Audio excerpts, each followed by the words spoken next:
homme inquiet, qui fait de l'inquiétude un divertissement, un entertainment.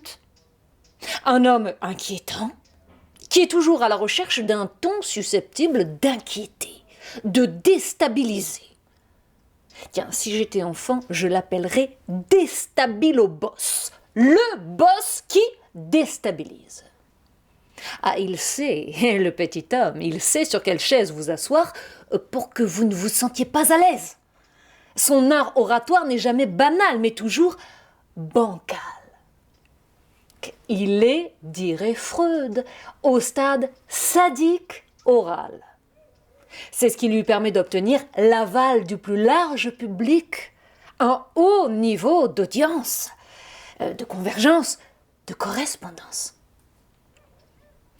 Et pour ceux qui n'en ont pas encore une claire conscience, Hanouna est une science sans conscience. Oui, j'emprunte sciemment ces mots à Montaigne pour vous dire tout simplement qu'il est la ruine de l'âme. La ruine de l'âme, le vide qui vous vide de votre substance, quand il ne vous rend pas avide.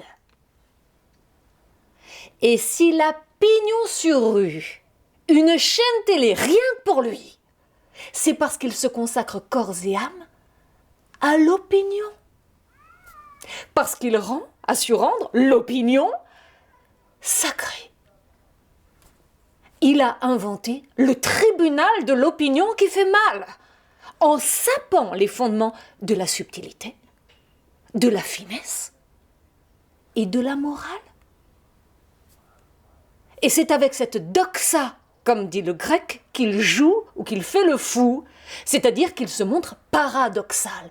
Il se chie dessus à son insu, puis il se demande pourquoi ça pue. Qu'il me pardonne de ne pouvoir être en termes de vulgarité son égal.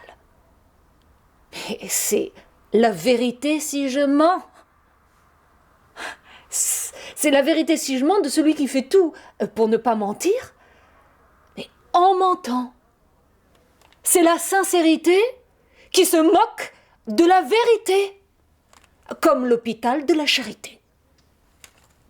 Que touche pas à son poste parce qu'il est intouchable, à cause de l'argent et des gens qui ont de la merde dans les yeux pour le prendre quasiment pour Dieu. À lui l'honneur, puisque c'est son opinion qui fera votre bonheur. Et le bonheur de tous les malheureux qui ne rient ou qui ne pleurent que lorsqu'ils voient quelqu'un s'immoler par le feu. Bon, des goûts et des couleurs, il ne faut pas se disputer. Autant de têtes, autant de casse-têtes. Mais faisons une petite exception à cette opinion toute bête et disons que Hanouna n'est pas particulièrement beau. Non. Hanouna n'est pas particulièrement intelligent. Non.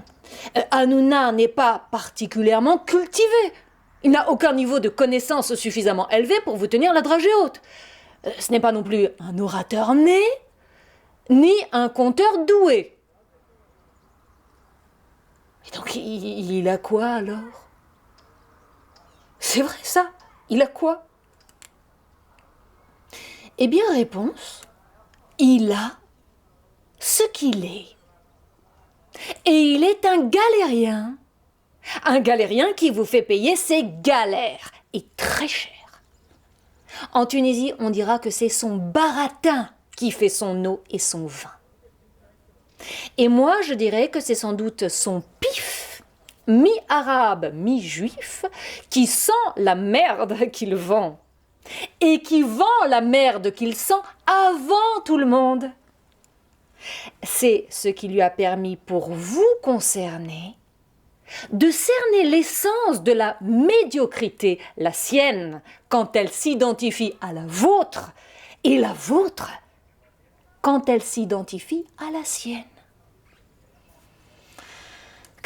Hanouna, il t'aime à la tunisienne. Et moi, non plus. Oh, chienne de vie. Tu vas la fermer.